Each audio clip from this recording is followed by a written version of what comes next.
Bab 486, benar-benar yakin. Fang Yu mencengkeram kepala Sang Xuan Tianzun dan membantingnya keras ke perisai. Boom! Terdengar suara ledakan keras dan perisai bergetar tetapi tidak pecah.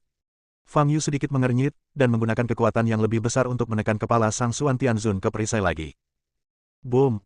Kali ini, sebuah lubang langsung menghantam perisai. Fang Yu memegang Sang Xuan Tianzun di satu tangan dan melesat keluar dari lubang. Uskup Agung yang tertawa terbahak-bahak di belakangnya tiba-tiba berhenti tertawa ketika dia melihat Sang Xuan Tianzun di tangan Fang Yu.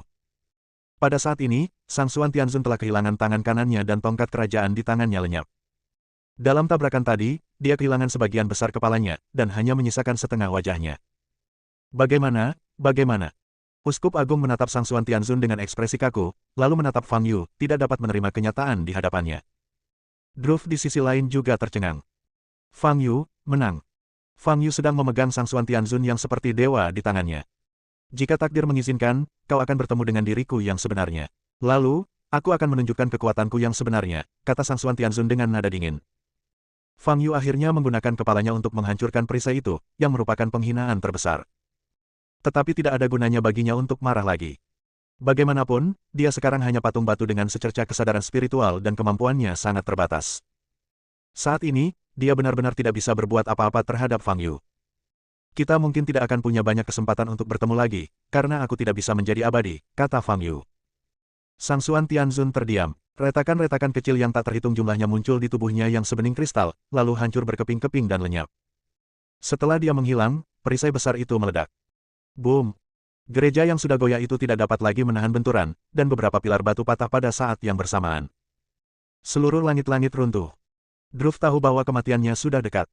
Dia segera membungkuk, melindungi citra di bawah tubuhnya, dan menutup matanya. Setidaknya mereka bersama saat mereka meninggal. Memikirkan hal ini, Druff tiba-tiba merasa bahwa kematian adalah hal yang dapat diterima. Boom! Batu-batu besar jatuh ke tanah dengan suara keras. Druff yang telah mempersiapkan dirinya secara mental, tiba-tiba merasakan tubuhnya menjadi ringan. Ketika dia membuka matanya, dia terbang keluar gereja dengan kecepatan tinggi.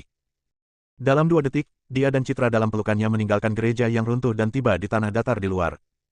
Di dalam gereja, Sang Uskup Agung yang berdiri terpaku di tempat, seketika hancur berkeping-keping oleh lempengan batu besar yang jatuh dari atas, darah dan daging berceceran di mana-mana. Dia bahkan tidak sempat berteriak sebelum dia meninggal. Druff memandang Fang Yu di depannya, sementara Fang Yu memandang gereja yang runtuh.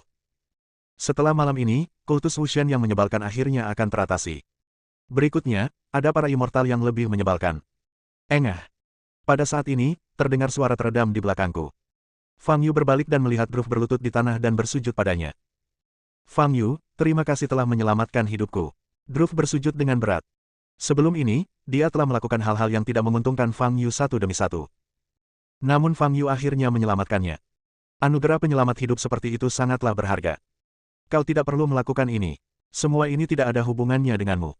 Sebenarnya, kalian adalah korbannya, kata Fang Yu. Tidak, kemampuan organisasi bahasa Druff tidak baik, dan sulit baginya untuk mengungkapkan rasa terima kasih dan kekagumannya. Malam ini, penampilan kekuatan dan kemurahan hati Fang Yu membuat Druff terkesan. Sebagai Raja Dunia Gelap, dia tidak lagi memiliki sedikit pun rasa bangga di hatinya. Fang Yu, Tuan Fang, aku mohon agar kalian mengizinkanku menjadi bawahan kalian dan melayani kalian sebagai imbalan atas penyelamatan nyawaku, kata Druff dengan kepala tertunduk. Fang Yu tidak terbiasa disembah sambil berlutut.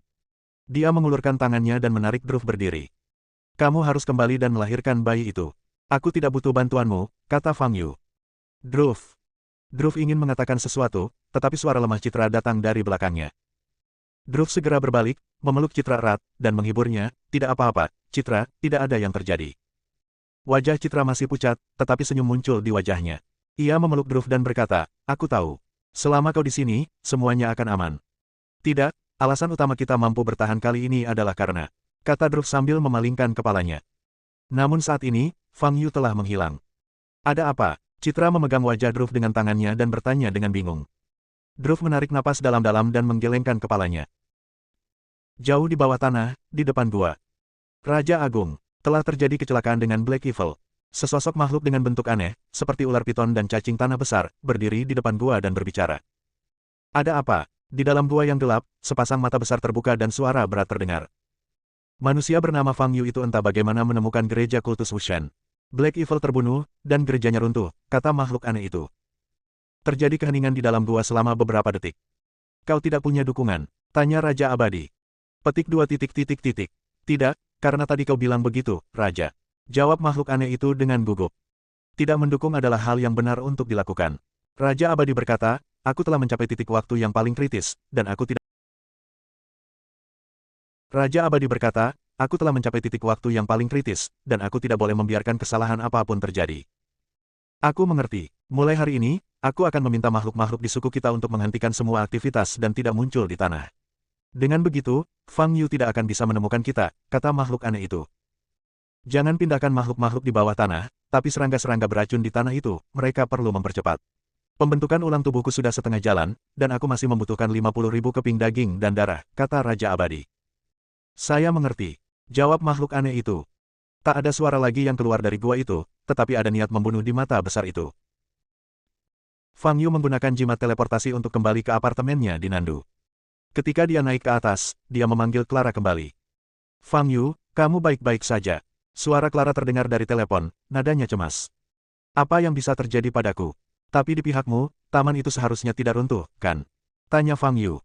Petik 2 titik titik titik. Kalau sampai roboh, bagaimana aku bisa menghubungimu? Kata Clara dengan nada kesal. Syukurlah kamu baik-baik saja. Aku mau tidur. Setelah berkata begitu, Fang Yu menutup telepon. Saat dia membuka pintu, Fang Yu melihat Diana duduk bersila dalam meditasi, dengan cahaya biru muda di sekujur tubuhnya. Tidak ada AC di ruang tamu, tetapi suhunya cukup rendah. Mendengar suara itu, Diana membuka matanya. Kakak Yu, kau sudah kembali, kata Diana sambil tersenyum tipis. Apakah aku mengganggu latihanmu? Tanya Fang Yu. Tidak, aku hampir berhenti. Diana berdiri dan menuangkan air untuk Fang Yu. Pada saat ini, dia melihat kaki kanan Fang Yu telanjang dan sebagian besar celananya hilang. Pada saat yang sama, ada beberapa noda darah di pakaian. Kakak Yu, kemana saja kau? Diana menyerahkan segelas air kepada Fang Yu dan bertanya dengan lembut. Aku pergi ke bagian barat Huaibei dan bertarung dengan patung batu bernama Sang Xuan Tianzun, jawab Fang Yu ringan. Sang Xuan Tianzun, patung batu. Diana tampak bingung. Tidak banyak yang bisa dikatakan, tidak terlalu kuat, kata Fang Yu. Oh, Diana mengangguk, lalu teringat sesuatu dan bertanya, Kakak Yu, apa kamu lapar? Aku menonton TV sebentar hari ini dan belajar memasak mie. Ketika Diana mengatakan ini, Fang Yu teringat bahwa dia tampaknya tidak makan apapun malam ini. Alasan dia bersedia menemani Clara ke pesta pernikahan adalah untuk mendapatkan makanan gratis. Pada akhirnya, dia tidak hanya tidak makan, tetapi juga merusak sepatu dan celananya. Sungguh kesepakatan yang merugikan. Baiklah, aku sangat lapar, kata Fang Yu. Kalau begitu aku akan membuatnya untukmu sekarang. Diana berbalik dengan gembira dan berjalan menuju dapur. Untuk mencegah situasi itu terulang kembali, Fang Yu berdiri di pintu dapur sepanjang waktu, mengamati setiap gerakan Diana. Namun, Diana tampaknya benar-benar belajar sesuatu, setidaknya kali ini bahan-bahannya tidak gosong. Kakak Yu, enak kan? Di meja makan, Diana bertanya dengan sedikit antisipasi dan gugup. Bagus sekali, kata Fang Yu. Kalau kamu suka, aku bisa memasak untukmu setiap hari di masa depan, dan aku akan terus meningkatkan kemampuanku, kata Diana. Memasak setiap hari, kamu tidak akan kembali ke Istana Es? Tanya Fang Yu. Diana tertegun, lalu menundukkan kepalanya dan berbisik, jika saudara Yu menginginkanku tinggal, aku bisa tinggal. Bab 487, sebuah bantuan. Fang Yu melirik Diana yang sedang menunduk dan berkata, itu tidak baik. Sektemu sebesar ini, kau masih harus mengelolanya. Diana menjawab dengan lembut. Fang Yu ingin mengatakan sesuatu, tetapi akhirnya ia tak membuka mulut. Ia hanya menghabiskan mie telur di mangkuknya. Diana tidak berkata apa-apa lagi, tetapi memperhatikan Fang Yu menghabiskan mie-nya dengan tenang, lalu mengambil piring-piring dan pergi ke dapur untuk mencucinya. Keesokan paginya, tidak lama setelah Fang Yu kembali dari latihan pagi, terdengar ketukan di pintu. Diana membuka pintu dan melihat 3 orang berdiri di pintu. Orang tua yang memimpin adalah Zidu, yang ditemuinya malam sebelumnya. 2 orang di belakangnya adalah Nobu dan Zinan. Ketika Nobu melihat Diana membuka pintu, matanya terbelalak. Seperti yang diharapkan dari Tuan Fang, ada wanita cantik yang bersembunyi di kediamannya.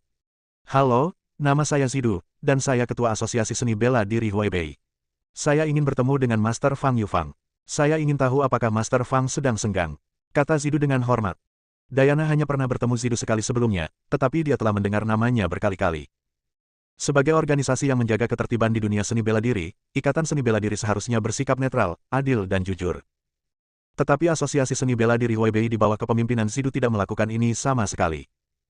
Dalam konfrontasi antara keluarga seni bela diri dan sekte seni bela diri, Asosiasi Seni Bela Diri Huaibei sepenuhnya berpihak pada keluarga seni bela diri dan menerapkan serangkaian tindakan untuk menekan sekte seni bela diri. Di bawah pukulan ganda seperti itu, sekte-sekte seni bela diri yang sudah menurun sepenuhnya menjadi pengikut keluarga-keluarga besar. Akibatnya, konsep sekte seni bela diri hampir tidak ada lagi di Huaibei saat ini. Oleh karena itu, Diana tidak memiliki kesan yang baik terhadap Zidu, dan bahkan merasa sedikit jijik padanya. Tetapi orang yang didatangi pihak lain itu adalah Fang Yu, jadi itu masih tergantung pada niat Fang Yu. Diana menoleh dan hendak berbicara. Namun saat ini, Fang Yu sudah berjalan menuju pintu. "Ada apa?" tanya Fang Yu. "Tuan Fang, mohon maafkan hamba karena datang ke sini tanpa diundang, karena masalah ini sangat mendesak." Ketika Zidu melihat Fang Yu, raut wajahnya sedikit berubah dan nadanya menjadi lebih hormat. Fang Yu melirik Nobu dan Zinan di belakang Zidu dan sedikit mengernyit. "Tuan Fang, aku membawa Zinan ke sini untuk membalas budimu karena telah menyelamatkan nyawaku tadi malam.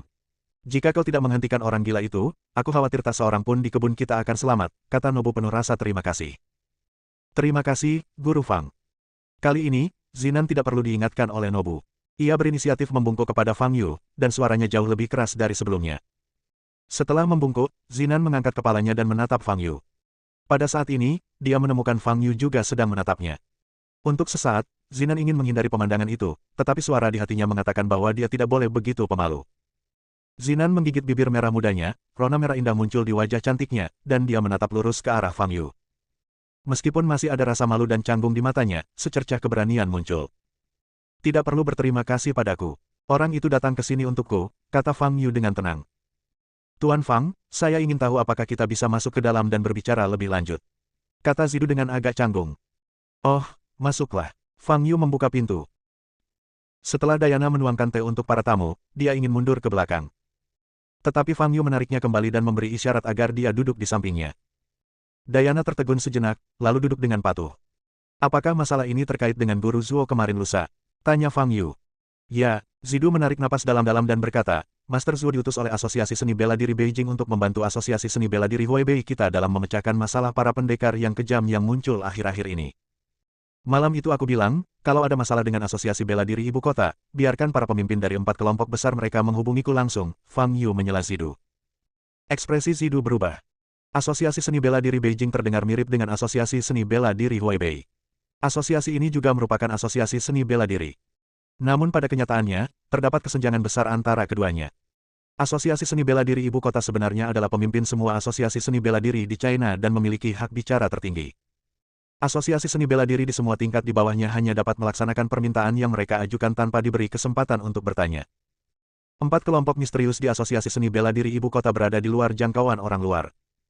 Oleh karena itu, Fang Yu meminta para pemimpin ke-4 kelompok utama untuk saling menghubungi secara pribadi, yang mana hal itu tidak mungkin. Zidu tidak memiliki kualifikasi untuk mengajukan tuntutan apapun. Dia bahkan tidak mempunyai kesempatan untuk berkomunikasi. Asosiasi Seni Bela Diri Ibu Kota hanya memberinya satu perintah, yaitu melacak dan mengunci lokasi Fang Yu, menunggu pasukan elit Asosiasi Seni Bela Diri Ibu Kota tiba, lalu menangkap Fang Yu. Di masa lalu, Zidu akan melaksanakan perintah Asosiasi Seni Bela Diri Ibu Kota tanpa ragu-ragu. Namun kali ini, Zidu tidak melakukannya. Setelah melihat keterampilan Fang Yu, dia memiliki perasaan di hatinya. Pria muda ini pasti punya masa depan cerah. Kamu hanya bisa berteman dengannya dan jangan pernah menyinggung perasaannya. Zidu adalah seorang egois yang cukup cerdas yang hanya akan membuat pilihan yang menguntungkan dirinya sendiri. Namun kali ini dia tidak yakin. Namun, tidak ada banyak risiko dalam memberitahu Fang Yu tentang pemberitahuan Asosiasi Seni Bela Diri Beijing. Sebaliknya, ia dapat meninggalkan kesan baik pada Fang Yu, yang merupakan bisnis yang pasti menguntungkan. "Tuan Fang, Asosiasi Bela Diri Beijing tidak memberiku ruang untuk bicara," Zidu berkata dengan suara berat, "mereka hanya memberitahuku sebuah berita." "Berita apa?" Fang Yu mengangkat alisnya dan bertanya. "Mereka memintaku untuk mengawasimu, lalu mereka akan mengirim tim elit untuk menangkapmu," kata Zidu. Mendengar kata-kata ini, baik Diana di samping Fang Yu, maupun Nobu dan Zinan di samping Zidu, mengubah ekspresi mereka. Asosiasi Seni Bela Diri Beijing ingin menangkap Fang Yu. "Begitukah?" Fang Yu mengelus dagunya dengan tenang dan berkata, "Kalau begitu biarkan mereka datang." "Tuan Fang, saya rasa sebaiknya Anda tidak berhadapan dengan Asosiasi Seni Bela Diri Ibu Kota. Ketika orang-orang dari Asosiasi Seni Bela Diri Ibu Kota datang, saya akan menjelaskan kepada mereka mengapa Anda menyerang Tuan Zuo," kata Zidu. "Oh, kenapa kamu mau membantuku?" tanya Fang Yu. Tuan Zuo memiliki karakter yang sangat tercela dan sikap kerja yang sangat buruk. Saya sudah lama ingin melaporkannya kepada atasan saya, tetapi tidak pernah ada kesempatan yang tepat. Dan Tuan Fang, Anda telah menyelamatkan nyawa cucu-cucu saya. Saya melakukan ini hanya untuk membalas budi Anda, kata Zidu tulus dengan ekspresi serius. Karena kamu sangat ingin membantuku, mengapa kamu tidak menutup-nutupi berita kematian Guru Zuo? Fang Yu menatap Zidu sambil tersenyum dan bertanya. Wajah Zidu berubah, dan dia berkata, lagi pula, Zuo Tianxi adalah wali yang dikirim oleh atasan. Hilangnya dia pasti akan menarik banyak perhatian dan tidak bisa ditutup-tutupi. Maksudku, tidak banyak orang yang hadir saat itu. Kau bisa saja mengatakan Guru Zuo dibunuh oleh seorang pejuang yang kejam atau makhluk abadi, tapi kau tetap melaporkannya dengan jujur, kata Fang Yu sambil tersenyum. Wajah Zidu memucat dan membiru. Ia membuka mulut untuk membantah, tetapi ia tidak tahu harus mulai dari mana. Jangan gugup, aku tidak bermaksud menyalahkanmu. Fang Yu mengambil gelas air dan menyesapnya, lalu berkata, aku hanya ingin membantah pernyataanmu bahwa kau ingin membalas budi. Tuan Fang, wajah Zidu sedikit pucat dan dia ingin berbicara. Baiklah, aku tahu apa yang ingin kau katakan. Fang Yu menyipitkan matanya sedikit dan berkata, aku anggap saja kau membantuku, tapi aku juga membantumu menyelesaikan masalah dengan seseorang yang kau benci, jadi kita tidak saling berutang apapun. Aku mau makan siang sekarang. Bahan-bahannya cuma cukup untuk 2 orang, jadi aku nggak akan nunggu kamu di sini. Fang Yu bersandar di sofa dan berkata, Leng Yun, antar kami keluar. Diana berdiri. Zidu tahu kalau pikirannya telah diketahui, jadi dia tentu saja tidak tinggal lebih lama lagi dan berdiri. Nobu dan Zinan, kakak beradik, sedikit bingung. Mereka tidak mengerti mengapa suasana tiba-tiba berubah menjadi buruk. Zidu adalah orang pertama yang keluar dari pintu. Zinan berjalan ke pintu, berbalik, membungkuk dan meminta maaf kepada Fang Yu, maafkan aku. Meskipun dia tidak tahu apa yang terjadi, dia merasa kakeknya salah. Fang Yu tersenyum pada Zinan dan mengangguk. Dia masih tidak punya perasaan buruk terhadap gadis ini. Setelah mereka bertiga pergi, Diana menatap Fang Yu, dengan sedikit kebingungan di mata indahnya. Orang tua ini tidak melakukan apa-apa, tapi dia ingin aku berutang budi padanya tanpa imbalan apapun. Tentu saja aku tidak bisa membiarkannya memenuhi keinginannya, jelas Fang Yu. Di dalam lift, Zidu tampak sangat tidak senang. Fang Yu melihat isi pikirannya dan mengungkapnya tanpa ampun di tempat, yang membuatnya merasa malu dan kesal.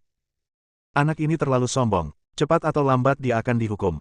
Pikir Zidu dengan marah dalam hatinya, ketika orang-orang dari Asosiasi Seni Bela Diri Ibu Kota datang, aku akan menggunakan orang lain untuk membesar-besarkan masalah ini. Aku ingin melihat apakah kau, Fang Yu, berani menyinggung seluruh asosiasi seni bela diri ibu kota. Kakek, apakah kakek mengatakan sesuatu yang salah tadi? Di dalam lift, Zinan bertanya dengan lembut. Kamu diam, Zidu berteriak. Dia sudah dalam suasana hati yang buruk, dan pertanyaan Zinan semakin menyulut amarahnya. Zinan ketakutan mendengar suara gemuruh yang tiba-tiba itu dan tubuhnya gemetar, wajahnya menjadi pucat pasi seperti kertas. Nobu segera menariknya ke belakangnya dan berkata, kakek, Zinan masih belum dewasa, jangan marah. Zidu masih marah, menatap Zinan dan berkata, dia hampir 23 tahun dan masih belum mengerti. Apa dia idiot? Apa gunanya orang seperti dia? Setiap kata dalam ucapan Zidu bagaikan pisau tajam, menusuk hati Zinan yang rapuh. Matanya merah dan air mata kristal menggenang di sana. Nobu melindunginya di belakangnya dan tidak tahu harus berbuat apa untuk sesaat. Di depannya adalah kakek yang paling agung dalam keluarga, jadi dia tidak berani membantah dan hanya bisa berusaha sebaik mungkin untuk melindungi Zinan. Zidu masih geram dan melanjutkan, kami di keluarga Zhao tidak membutuhkan orang tak berguna sepertimu. Aku akan segera menemukan keluarga yang cocok untuk menikahkanmu. Bab 488, Zinan yang misterius. Zinan gemetar seluruh tubuhnya dan menangis, tetapi tidak bersuara. Saat ini, lift telah mencapai lantai pertama. Zidu mendengus dingin dan berjalan keluar. Dia keluar dari gerbang komunitas, mendatangi mobil khusus, dan hendak membuka pintu. Pada saat ini, Zidu tiba-tiba menoleh dan menatap Zinan di belakang Nobu, lalu berkata dengan dingin, pengecut. Sekarang aku harus melatih keberanianmu. Jangan naik mobil ini, cari jalan pulang sendiri. Kakek, wajah Nobu berubah dan dia ingin berbicara. Namun Zidu menatapnya dan membuatnya menelan kembali kata-katanya. Nobu berbalik dan menatap Zinan. Saat ini, Zinan tampak pucat dan wajah cantiknya penuh air mata. Dia menatap Nobu, matanya penuh dengan permohonan dan ketakutan. Hati Nobu menjadi tegang. Keluarga Zhao adalah keluarga yang sangat menyayangi anak laki-laki dibanding anak perempuan. Hal ini berlaku dari generasi Zidu hingga generasi ayah Nobu. Oleh karena itu, status wanita dalam keluarga Zhao sangat rendah dan mereka tidak memiliki hak bicara sama sekali. Oleh karena itu, Zinan tidak dihargai sejak lahir dan sering dipukul dan dimarahi oleh ayahnya. Dari sinilah karakternya yang penakut dan pemalu terbentuk. Di seluruh keluarga Zhao, satu-satunya orang yang benar-benar mencintai Zinan mungkin adalah Nobu dan ibunya. Cepat masuk ke mobil. Jangan beri dia uang. Zidu berbalik dan berteriak ketika melihat Nobu masih berdiri di sana. Wajah Nobu tampak muram, dia menggertakkan giginya dan berbicara dengan suara rendah. Zinan, nanti kamu naik taksi, salah satu mobil hijau itu, dan bilang ke sopirnya kalau kamu mau balik ke rumah keluarga Zhao di pusat kota. Bilang kamu akan bayar sesampainya di rumah. Perintah Nobu. Kakak, jangan pergi, teriak Zinan lirih. Nobu merasa hatinya hancur, tetapi tidak ada yang dapat ia lakukan. Di seluruh keluarga Zhao, tak seorang pun dapat menentang Zidu. Zinan, jangan takut. Nobu menghibur. Nobu, cepat masuk ke mobil, teriak Zidu di belakangnya. Nobu menggigil seluruh tubuhnya. Dia tahu jika dia tidak pergi, Zidu akan benar-benar marah. Nobu menyentuh kepala Zinan dan berbalik untuk berjalan menuju mobil. Zinan berdiri kaku di tempatnya, memperhatikan Nobu masuk ke mobil dan pergi. Baru setelah mobil itu menghilang dari pandangannya, dia tersadar dan melihat sekelilingnya dengan kebingungan dan ketidakberdayaan. Dia tidak membawa sepeser pun, dia tidak tahu di mana dia berada, atau alamat pasti keluarga Zhao. Namun dibandingkan dengan pulang, apa yang lebih dipedulikan Zinan adalah sikap buruk Zidu terhadapnya. Dia tidak tahu apa kesalahannya. Zinan berjongkok di tanah, menutupi wajahnya dan menangis dalam diam. Siang harinya, Fang Yu bersiap pergi ke kebun sayur. Dia sudah mengerti fungsi biji belimbing. Dia ingin melakukan percobaan. Diana sedang berlatih, jadi Fang Yu meninggalkan apartemennya sendirian. Ketika sampai di gerbang permukiman, Fang Yu melirik sekeliling dengan santai dan melihat sosok yang dikenalnya berdiri di pinggir jalan. Zinanlah yang saya temui di pagi hari. Saat itu, wajah Zinan berlinang air mata. Ia berdiri di pinggir jalan, mengangkat tangan kanannya, lalu menurunkannya. Tak seorang pun tahu apa yang ia lakukan. Mengapa dia masih di sini? Fang Yu memikirkannya dan melangkah maju. Hai, Fang Yu berteriak dari belakang Zinan. Tubuh Zinan bergetar hebat dan reaksinya agak besar. Dia menoleh dengan panik dan tertegun saat melihat Fang Yu. Tuan Fang, mengapa kamu ada di sini lagi? Tanya Fang Yu. Aku, kata Zinan dengan suara serak, aku tidak kembali. Kau tidak kembali, maksudmu, kau sudah di sini sejak jam 10 pagi sampai sekarang? Tanya Fang Yu heran. Ya, Zinan mengangguk, wajahnya yang pucat penuh kelelahan. Dia tidak tahu sudah berapa lama dia berkeliaran di sini, tetapi pasti sudah lama karena kakinya sakit. Mengapa kamu tidak pulang bersama saudaramu? Tanya Fang Yu. Aku membuat kakekku marah, jawab Zinan dengan suara rendah. Kakekmu, oh, kurasa aku mengerti. Fang Yu menyipitkan matanya sedikit. Melihat bibir Zinan pucat, Fang Yu tahu bahwa dia sedikit dehidrasi. Apakah kamu mau air? Tanya Fang Yu. Zinan tidak berani berbicara, dia tahu bahwa Fang Yu memiliki hubungan yang tidak menyenangkan dengan kakeknya pagi ini. Mari ikut saya. Fang Yu berkata sambil berjalan maju. Zinan tertegun sejenak, lalu segera mengikutinya. Ada sebuah toko serba ada tidak jauh di depan. Fang Yu berjalan ke toko serba ada, membeli sebotol air mineral dan menyerahkannya kepada Zinan. Terima kasih. Zinan mengambil air mineral itu, membuka tutup botolnya, lalu meneguknya dalam-dalam. Setelah minum, dia tidak dapat menahan rasa sakit di kakinya, jadi dia berjongkok dan menggosok pergelangan kakinya. Biar aku bantu meredakan rasa sakitmu, kata Fang Yu sambil mengulurkan jarinya dan menepuk dahi Zinan. Cahaya putih muncul di ujung jari. Saat energi sejati memasuki tubuh Zinan, wajah Fang Yu berubah. Selama seseorang menjadi manusia, atau dengan kata lain, semua makhluk hidup, baik yang berpraktik kultivasi atau tidak, memiliki meridian tubular yang saling bersilangan rumit di dalam tubuhnya, persis seperti pembuluh darah lainnya. Satu-satunya perbedaan adalah pembuluh darah mengangkut darah, sementara meridian mengangkut energi vital. Tapi tidak ada meridian di tubuh Zinan. Anda tidak dapat melihat keberadaan meridian sama sekali. Tetapi anehnya, tanpa melihat meridian, energi sejati yang dituangkan Fang Yu ke tubuh Zinan diserap. Bagaimana ini mungkin? Tanpa meridian sebagai saluran untuk menyalurkan ki sejati, bagaimana ki sejati memasuki tubuh Zinan? Tepat ketika Fang Yu penuh keraguan, ekspresinya berubah lagi. Kekuatan hisap yang sangat kuat tiba-tiba muncul di tubuh Zinan, dengan gila-gilaan menyerap energi aslinya. Hisapannya begitu kuat sehingga ki sejati dalam tubuh Fang Yu benar-benar tak terkendali dan terus mengalir keluar. Kecepatan dan jumlah yang diserapnya sangat besar. Kalau dia kultivator biasa, dia pasti sudah meledak dan mati. Namun, Fang Yu berbeda. Energi sejati di tubuhnya bagaikan lautan yang bergelombang, tak berujung. Oleh karena itu, tingkat penyerapan ini tidak akan menimbulkan banyak bahaya padanya. Fang Yu tidak dengan paksa melepaskan jarinya, tetapi tetap menekannya ke dahi Zinan. Ia ingin mengamati sumber hisapan dan tujuan ki sejati yang diserap. Pada saat ini, mata Zinan terpejam, dan seluruh tubuhnya tampak dalam keadaan semi-transparan.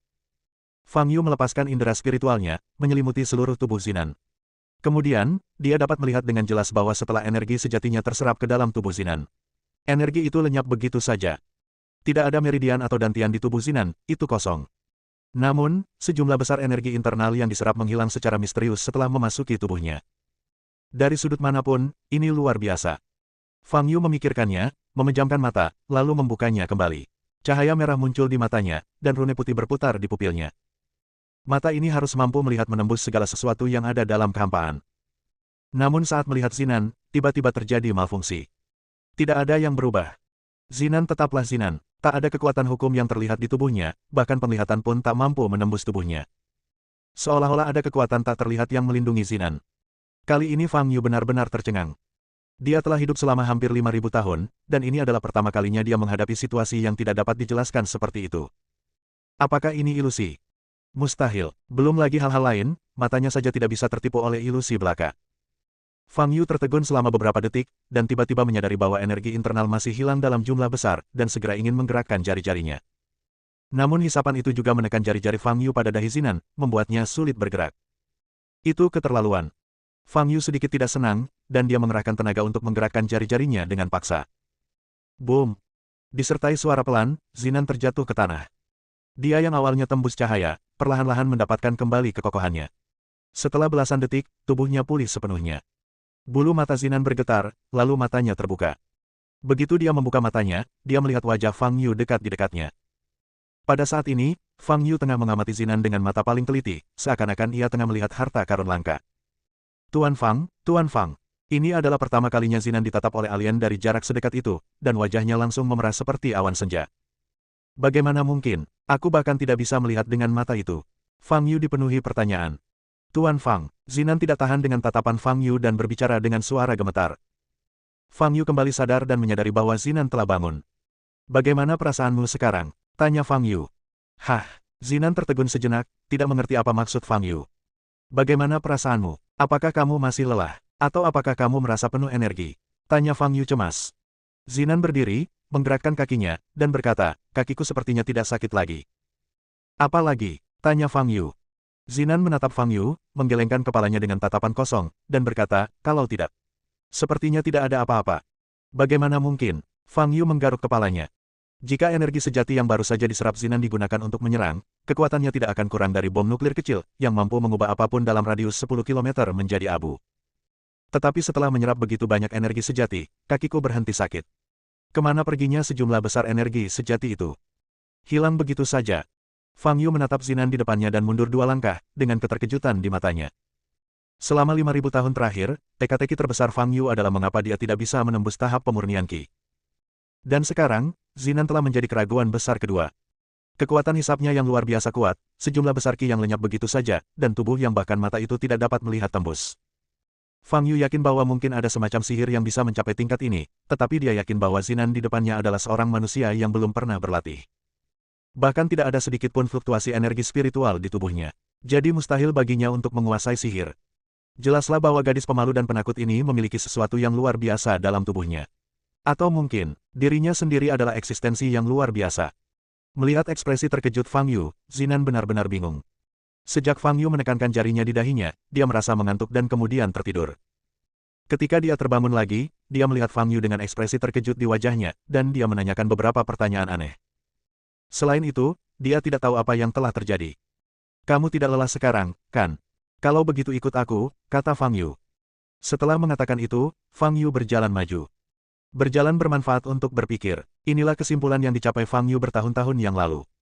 Zinan mengikuti Fang Yu dengan patuh. Bagaimana ini bisa terjadi? Apa-apaan ini? Fang Yu terus bergumam sendiri sepanjang jalan. Setelah berjalan sekitar 20 menit, dia tiba-tiba berhenti. Untuk memverifikasi ini, kita harus mencobanya. Fang Yu berbalik dan menghadap Zinan. Persegi. Zinan membuka mulutnya dan hendak mengatakan sesuatu. Pada saat ini, Fang Yu menamparkan dadanya dengan telapak tangannya. Bab 489, kita semua adalah anak muda. Serangan telapak tangan Fang Yu cukup tiba-tiba dan ditujukan langsung ke Zinan.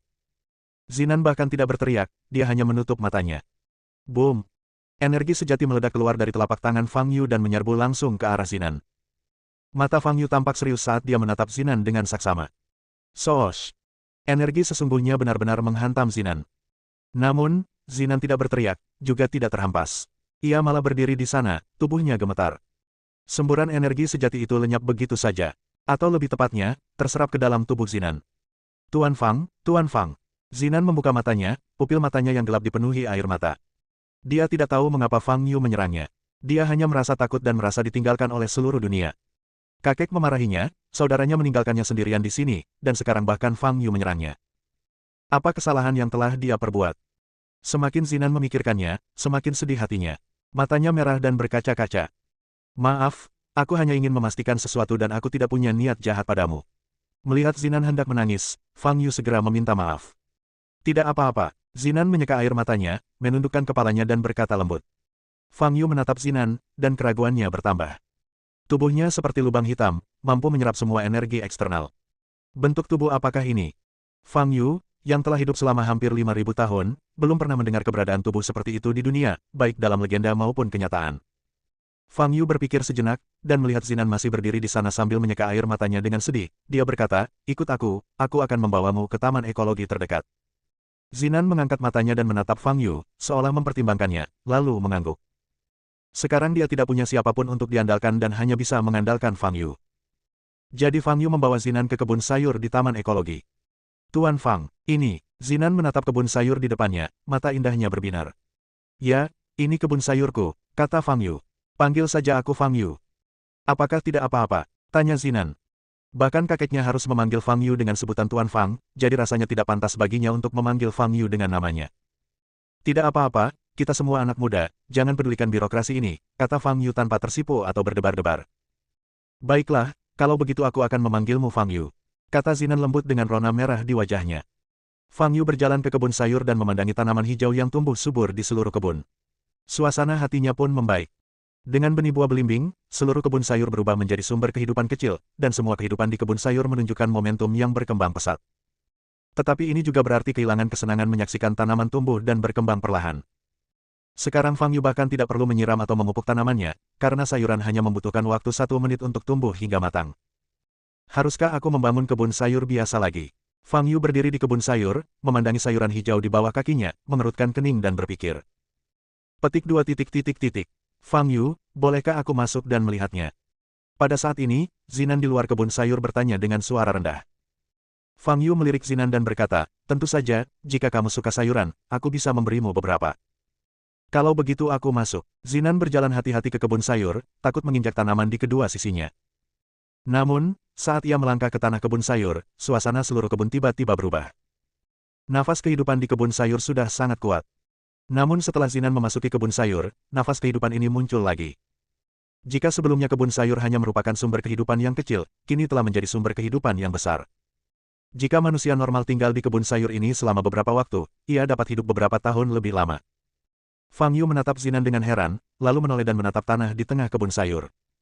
Disitulah buah belimbing ditanam, dan biji buah belimbing ada tepat di bawahnya. Pada saat ini, tanah tampak bersinar redup. Sebuah retakan perlahan muncul di tanah, lalu sehelai daun ungu seukuran jari kelingking muncul dari sana. Belimbing, tauge. Fang Yu membuka matanya lebar-lebar, berjalan maju, berjongkok dan mengamati daun ungu kecil itu. Dia belum pernah menanam buah belimbing sebelumnya, jadi dia tidak tahu bagaimana buah belimbing tumbuh. Namun lokasi ini adalah tempat ia mengubur biji belimbing. Siklus pertumbuhan buah belimbing membutuhkan waktu ribuan tahun. Fang Yu memandangi kuncup dan daun ungu itu, lalu mendongak menatap Zinan yang berdiri di sampingnya dengan ekspresi bingung. Untuk sesaat, ia bingung harus berkata apa. Fang Yu, ada apa? Tanya Zinan bingung. Petik 2. Tidak ada. Fang Yu berdiri. Pada saat ini, kebun sayur dipenuhi dengan nafas kehidupan yang kuat. Jika Anda tahu cara menggunakan sihir, Anda bahkan dapat menggunakan napas kehidupan ini untuk menyelamatkan nyawa yang sekarat. Siapapun mungkin akan sangat gembira jika memiliki sumber kehidupan seperti itu. Namun Fang Yu tidak melakukannya. Vitalitas adalah hal yang paling tidak berarti baginya. Pikirannya sekarang penuh dengan kebingungan, dan dia hanya ingin mencari tahu rahasia tentang Zinan. Setelah berpikir sejenak, Fang Yu duduk di tempat, menatap Zinan, dan berkata, Zinan, bisakah kamu menjawab beberapa pertanyaanku? Mendengar Fang Yu menyapanya, Zinan merasa sedikit malu, wajahnya memerah, dan dia berbisik, baiklah. Kamu duduk dulu, kata Fang Yu. Zinan dengan patuh duduk di depan Fang Yu. Bisakah kau menceritakan hidupku dengan jujur? Yaitu, ikhtisar kehidupanmu dari lahir hingga sekarang. Tanya Fang Yu. Zinan tertegun sejenak, lalu mengangguk dan berkata, ya. Saya lahir 22 tahun yang lalu. Nama ayah saya Zhao Yong dan nama ibu saya Zhuang Ningjing. Zinan mulai berbicara, dan isinya cukup rinci. Tepat saat dia hendak bercerita tentang saat-saat dia berusia 5 tahun, Fang Yu memberi isyarat agar dia berhenti. Saya punya pertanyaan yang ingin saya tanyakan. Zinan memandang Fang Yu dengan bingung. Apakah kamu yakin? Fang Yu hendak berbicara, tetapi melihat kepolosan di wajah Zinan, dia berubah pikiran dan bertanya, apakah kamu pernah mengalami kecelakaan sejak kecil? Kecelakaan. Zinan mengerutkan kening dan mengingat. Setelah beberapa detik, dia bertanya dengan bosan, apakah terjatuh saat belajar naik sepeda dianggap kecelakaan? Tidak juga, pasti ada sesuatu yang lebih besar, seperti kecelakaan mobil atau jatuh dari tebing, kata Fang Yu. Ah, kalau begitu tidak ada apa-apa, jawab Zinan. Dia merasa Fang Yu sangat aneh hari ini, benar-benar berbeda dari Fang Yu yang pernah dilihatnya sebelumnya. Lupakan saja, ayo pergi, Fang Yu berdiri dan berkata. Ya, Zinan juga berdiri. Kemudian, mereka berdua meninggalkan kebun sayur bersama-sama. Saat Zinan meninggalkan kebun sayur, vitalitas seluruh kebun sayur tiba-tiba menurun drastis. Fang Yu menoleh untuk melihat kebun sayur, mengerutkan kening sedikit, lalu pergi. Tidak ada yang salah dengan perkenalan diri Zinan. Dia hanyalah seorang gadis yang tumbuh normal dalam keluarga besar. Apakah ini bentuk tubuh alami Anda? Meskipun mungkin, kemungkinannya sangat kecil. Dan jika memang diperoleh, sangat aneh bahwa Zinan tidak mengingatnya. Kemungkinan terakhir adalah pertanyaan yang ingin ditanyakan Fang Yu sebelumnya tetapi tidak ditanyakan. Apakah Zinan putri kandung orang tuanya? Namun, Zinan tidak menjawab pertanyaan ini. Bertanya kepadanya akan membuatnya sedih, jadi dia hanya bisa bertanya kepada keluarganya. Sepertinya aku harus bertemu Zidu lagi, pikir Fang Yu dalam hati. 15 menit kemudian, Fang Yu membawa Zinan keluar dari taman ekologi dan berjalan di jalan kuno. Sepanjang perjalanan, Fang Yu dan Zinan cukup banyak berkomunikasi. Selama proses ini, sifat malu-malu dan sifat penakut Zinan berangsur-angsur menghilang. Fang Yu, apa yang biasanya kamu lakukan? Tanya Zinan penasaran. Sama seperti yang baru saja kamu lihat, menanam sayuran dan tidur, jawab Fang Yu. Kamu tidak sekolah lagi? Tanya Zinan. Ya, tetapi saya harus pergi ke Universitas Nandu untuk kelas setiap minggu, kata Fang Yu. Kamu di kelas? Zinan membuka lebar mata indahnya karena terkejut dan bertanya, kamu seorang profesor? Sebenarnya, dia seorang profesor tamu, jawab Fang Yu. Kamu sungguh hebat, kata Zinan dengan kekaguman di wajahnya. Ketika keduanya tengah berbincang, mereka berpapasan dengan dua orang anak laki-laki, yang tidak terlalu besar dan tidak terlalu kecil, sedang kejar-kejaran sambil tertawa.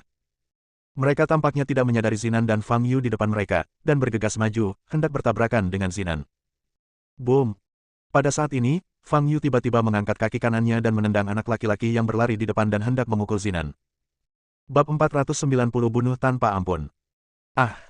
Anak laki-laki itu terlempar mundur seperti bola sepak dan menjerit nyaring dan serak. Suaranya sama sekali tidak terdengar seperti suara anak kecil. Anak laki-laki satunya yang mengejar dari belakang tertegun sejenak, lalu segera bereaksi, membuka mulutnya, dan memperlihatkan dua baris giginya yang tajam.